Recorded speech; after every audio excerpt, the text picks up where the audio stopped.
திருச்சிட்டம்பலம். திருவாசகம். திரு அண்ட பகுதி.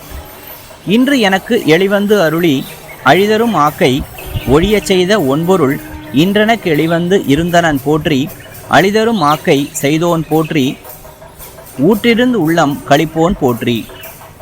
இதன் பொருள், இன்று அவர் தனது இருப்பை காட்டி எனக்கு ஆசிர்வதித்து இந்த உடல் என்றென்றும் நிலைக்காது என்பதை எனக்கு உணர்த்தினார். தனது எளிய வடிவத்தில் எனக்கு முன் வந்தவருக்கு என்னுடைய வணக்கங்கள்.